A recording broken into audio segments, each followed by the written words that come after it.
Perkenalkan, nama saya Iqbal Rodikin, NIM saya 2241103020666. Pengertian hadona. Hadona berasal dari kata hadana yadunu hadaniatan hadinatun hawadin, yang artinya mengasuh anak, memelihara anak, dan pengasuhan anak. Hadona menurut bahasa berarti meletakkan sesuatu dekat tulang rusuk atau di pangkuan.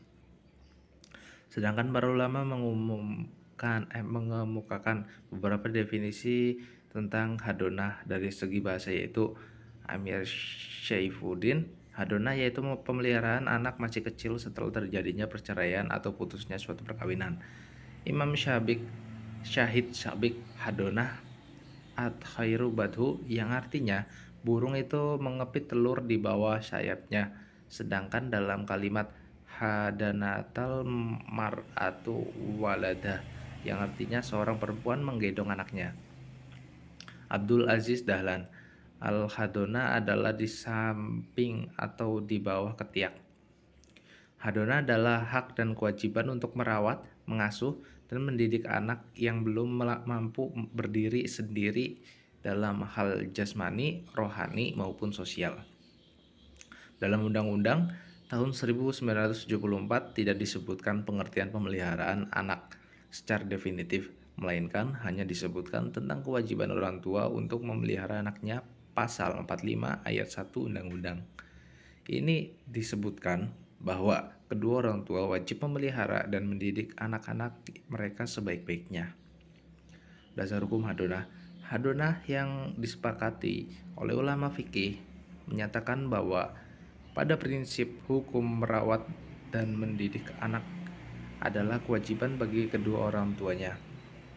Mengasuh anak-anak yang masih kecil hukumnya wajib, sebab mengabaikan berarti menghadapkan anak-anak yang masih kecil kepada bahaya kebinasaan. Hadonah merupakan hak bagi anak-anak yang masih kecil karena ia masih membutuhkan pengawasan, penjagaan, pelaksanaan urusan dari orang yang mendidiknya. Syarat hadonah: berakal, dewasa.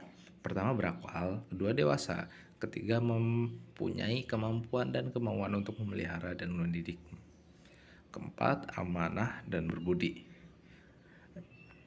kelima Islam, keenam belum kawin lagi, yang ketujuh mereka. Pendapat fuqaha tentang hadonah. Menurut Imam Syafi'i, urutan pengasuhan tersebut dari kalangan ibu, nenek, saudara dari kalangan paman.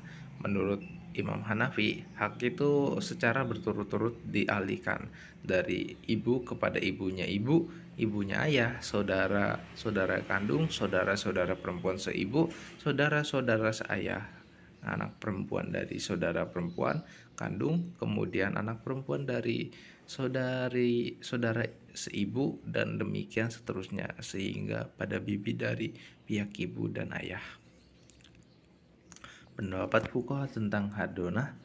Menurut Imam Malik, hak asuh itu berturut-turut dialihkan dari ibu kepada ibunya ibu dan seterusnya ke atas, saudara ibu sekandung, saudara perempuan seibu, saudara perempuan nenek perempuan dan pihak ibu, saudara perempuan kakek dari pihak ibu, saudara perempuan kakek dari pihak ayah, ibunya ibu ayah, ibu bapaknya ayah, dan seterusnya. Menurut Imam Hambali, hak asuh itu berturut-turut berada pada ibunya ibu, ibu dari ibunya ibu, ayah, ibunya kakek, ibu dari kakek, saudara perempuannya seibu, saudara perempuannya seayah, saudara perempuan ayah sekandung, seibu, dan seterusnya.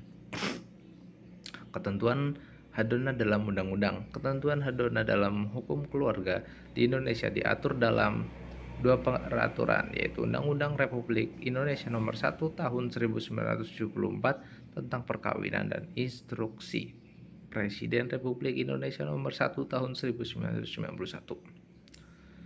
Berikut beberapa poin terkait hadonah berdasarkan peraturan yang ada. Yang pertama, baik ibu atau bapak tetap berkewajiban memelihara dan mendidik anaknya semata-mata berdasarkan kepentingan anak. Kedua, jika ada perselisihan mengenai penguasaan anak-anak, pengadilan akan memberikan keputusan.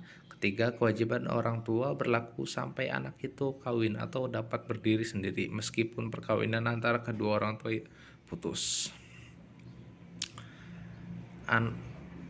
Anak yang belum mumayyiz, belum berumur 12 tahun adalah hak ibu untuk pemeliharaan. Kedua, setelah anak mencapai usia tertentu, pemeliharaan diserahkan kepada anak untuk memilih antara ayah atau ibunya sebagai pemegang hak pemelihara. Hukum hadonah dalam syariat Islam. Pertama, hukum asal hadonah adalah wajib bagi kedua orang tua. Kedua, jika keduanya telah meninggal dunia, hadonah wajib dikerjakan oleh sanak kerabat orang tua atau sanak kerabat terdekatnya. Ketiga, jika tidak ada kerabat, maka wajib dikerjakan oleh pemerintah atau jamaah dari kaum muslimin.